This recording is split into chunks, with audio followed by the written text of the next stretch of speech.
Hello, folks. Professor Status Yahoo here with another auction draft update. Plus, I've also included optimal draft lineup in this edition.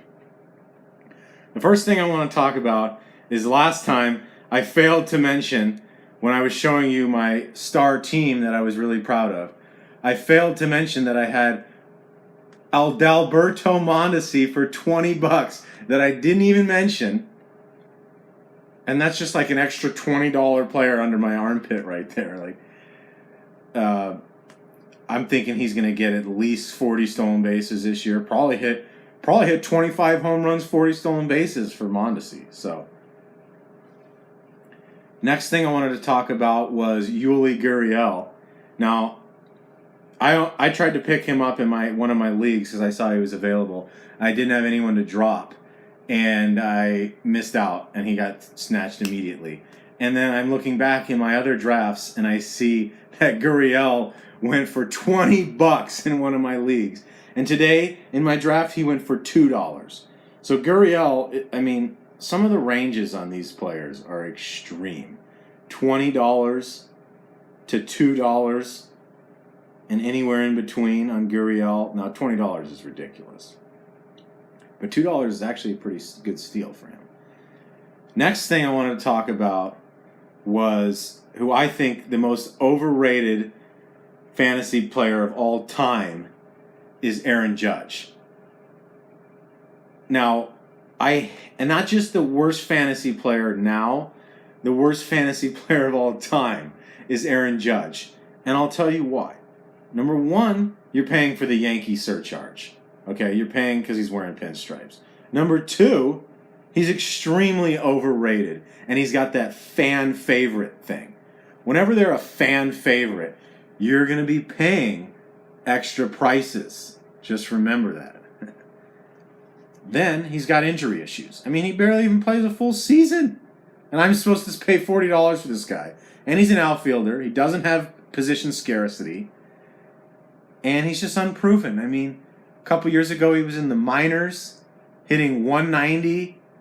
So, I hate Aaron Judge and Giancarlo Stanton, but especially Aaron Judge, because I think Giancarlo Stanton's at least a little more proven. But those are pretty much the guys that I recommend avoiding. Okay. Now, I wanted to go over a composite of 10 guys that I thought were good buys and 10 guys that I think are not so good buys. And what I did was I added up the totals that they went for in my actual auctions. So this actually happened. Okay, these are guys that I like. Javier Baez.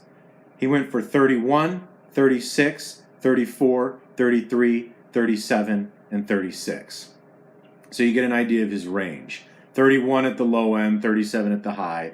You're looking to pay about $35 for Javier Baez.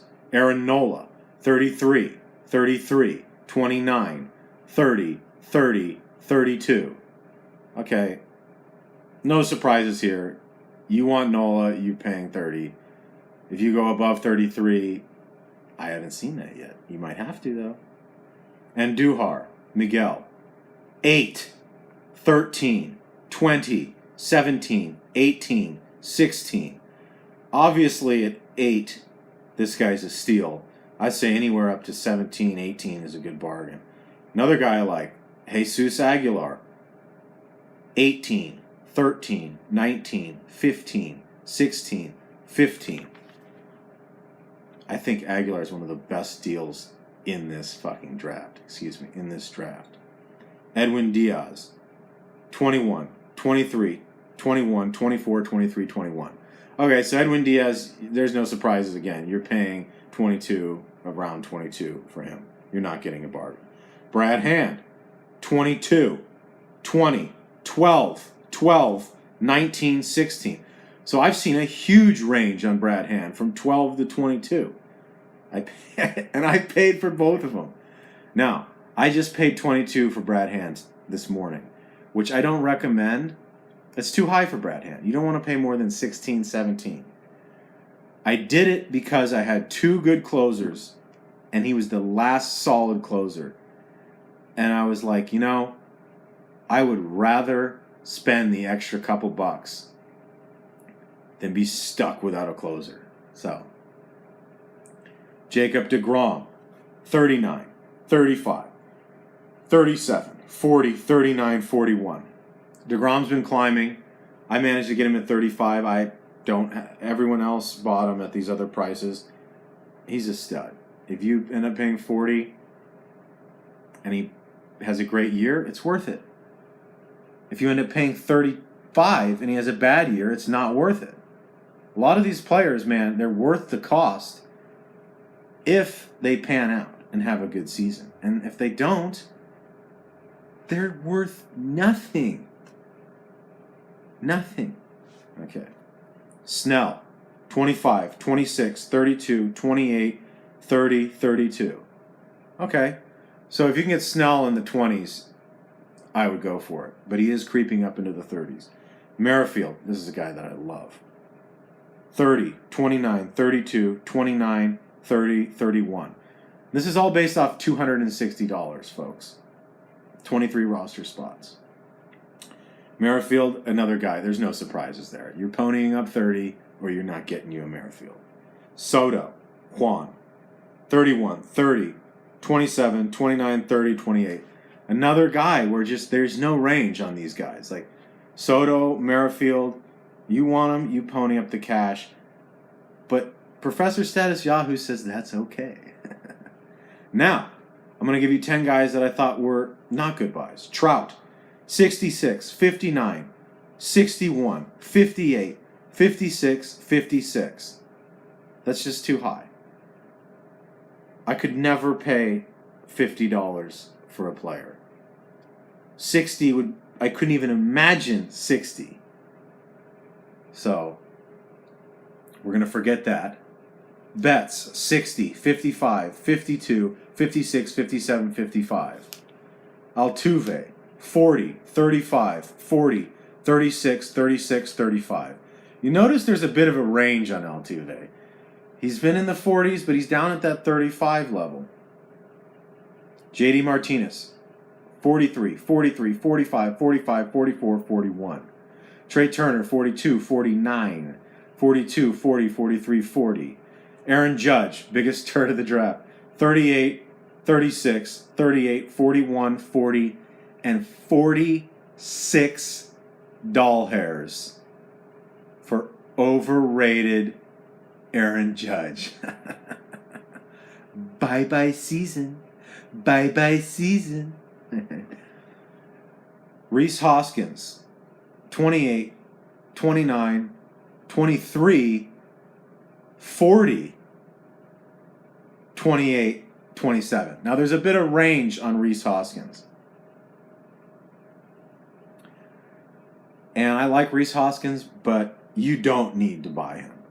Lindor. Now, this is interesting because Lindor last year was my favorite player, period. My top fantasy performer was Francisco Lindor. Now, he's got a calf issue. That could be a big issue. I laid off him completely through 6 leagues. 29, 36, 35, 29, 36, and 36. Here, last but not least, I don't think this is good nor bad. Manny Machado. He's a great player. He's not going for enough. 33, 37, 35, 40, 33, 35. That's ridiculous that Manny Machado, a $300 million man, goes for 33. But I don't want him on my team, really. So I never bought him, but you might want to consider at 33 getting Machado. Okay. Now, we're almost done.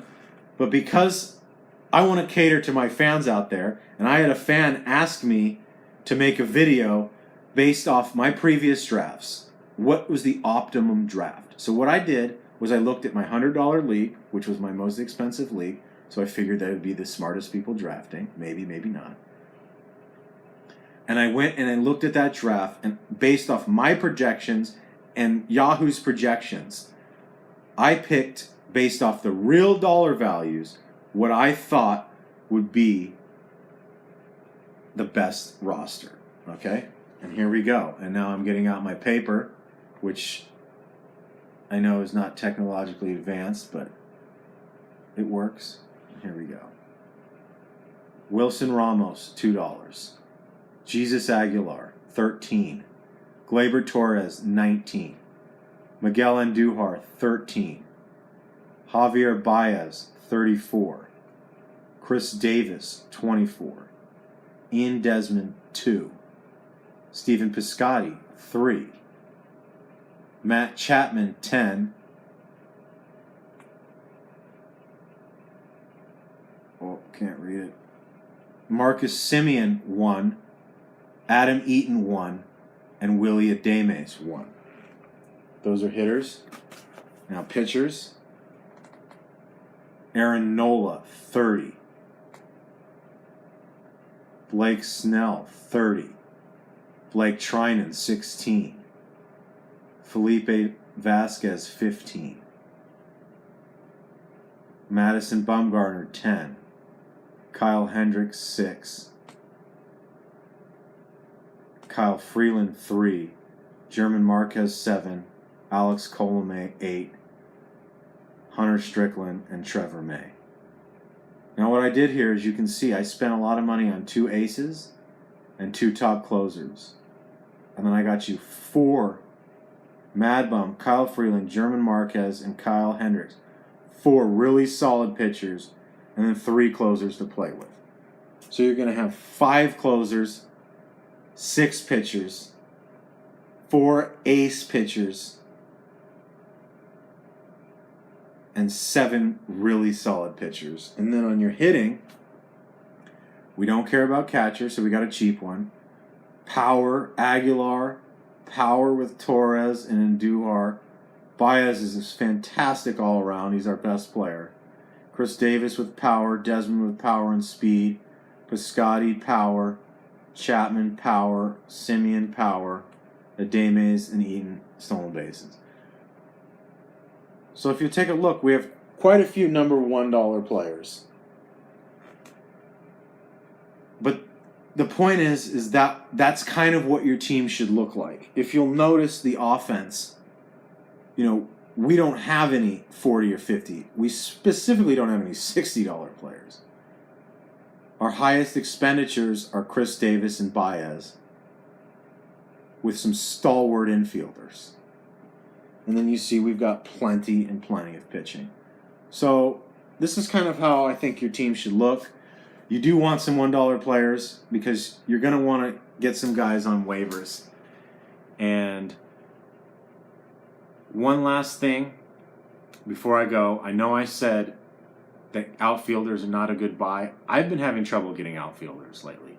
And you need 3 of them. So I do recommend getting one, at least one really good one. And you don't want to spend all your money on $50, $60 players, but you need to spend money. I've actually had now the last 3 drafts I've done, I've been struggling and sweating to spend money at the end. So get out there, folks. Do your research.